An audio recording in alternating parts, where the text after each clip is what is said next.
বৈশাখ মাসে শিব পূজার মাহাত্ম্য। বৈশাখ হল বাংলা বছরের প্রথম মাস। এই সময়ে শিব পূজা করলে জীবনে নতুন শুরু ভালোভাবে হয় বলে বিশ্বাস করা হয়। শিব পূজার মাহাত্ম্য গুরুত্ব। নতুন বছরের শুভ সূচনা। বৈশাখে শিব পূজা করলে নতুন বছর শান্তি, সুখ ও মঙ্গলময় হয়। পাপমোচন ও শুদ্ধি। শিবকে ভোলেনাথ বলা হয়, তিনি ভক্তদের পাপ ক্ষমা করেন।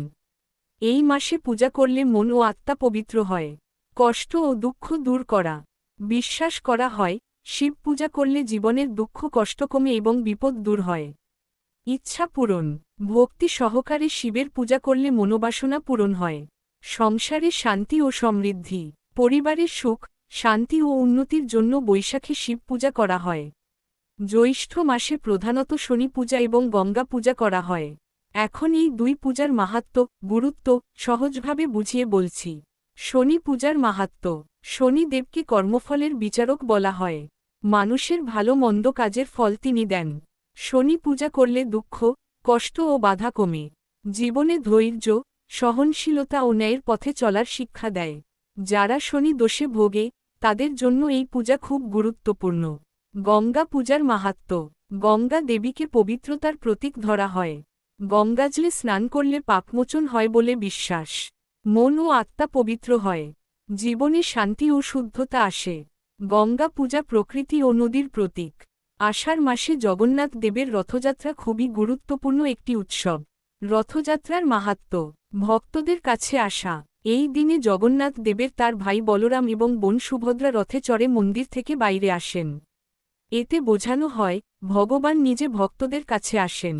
পাপমুক্তি ও আশীর্বাদ। রথ টানা বা দর্শন করলে ভক্তরা বিশ্বাস করেন, পাপ দূর হয় এবং জীবনে সুখ শান্তি আসে।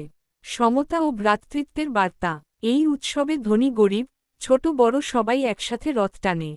এতে সমাজে সমতা ও একতার শিক্ষা পাওয়া যায়। ভক্তি ও আনন্দের উৎসব।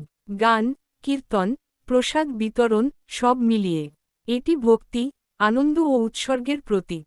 জীবনের যাত্রার প্রতীক। রথ চলার মাধ্যমে বোঝানো হয়, মানুষের জীবনও এক যাত্রা, যেখানে ঈশ্বর পথ দেখান।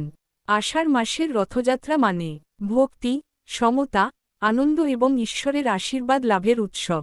শ্রাবণ মাসে শিব পূজা ও তার মাহাত্ম্য। শিব পূজা শ্রাবণ মাস জুড়ে বিশেষভাবে করা হয়। শিব পূজার মাহাত্ম্য গুরুত্ব। মনোবাসনা পূরণ। এই মাসে ভক্তিভরে শিব পূজা করলে মনের ইচ্ছা পূরণ হয় বলে বিশ্বাস করা হয়। পাপ থেকে মুক্তি। শিব ভগবানকে জল ও বেলপাতা অর্পণ করলে জীবনের পাপ দূর হয়। শান্তি ও সুখ লাভ। শিব পূজা করলে পরিবারে শান্তি, সুখ ও সমৃদ্ধি আসে। দুঃখ কষ্ট দূর হয়। এই মাসে উপবাস ও পূজা করলে জীবনের কষ্ট ও বাধা কমে যায়। আধ্যাত্মিক শক্তি বৃদ্ধি। শ্রাবণ মাসে শিব ভক্তি করলে মন পবিত্র হয় এবং আত্মিক শক্তি বাড়ে। শ্রাবণ মাস শিবের মাস। এই সময় শিব পূজা করলে জীবনে শান্তি, সুখ ও কল্যাণ আসে। ভাদ্র মাস শ্রীকৃষ্ণ এর জন্মাষ্টমী মাস। এই মাসের মাহাত্ম্য গুরুত্ব। এই দিনে ভগবান শ্রীকৃষ্ণের জন্ম হয়েছিল। তিনি পৃথিবীতে এসেছিলেন ধর্ম রক্ষা ও অধর্ম নাশ করার জন্য।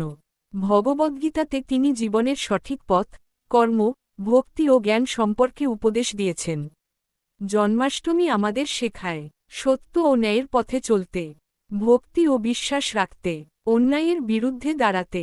বিশ্বাস। ভাদ্র মাসের জন্মাষ্টমী হল ধর্ম, ভক্তি ও ন্যায়ের শিক্ষা পাওয়ার বিশেষ দিন। এই দিনে উপবাস ও পূজা করলে পাপ নাশ হয়, মন শান্ত হয়, জীবনে সুখ ও কল্যাণ আসে।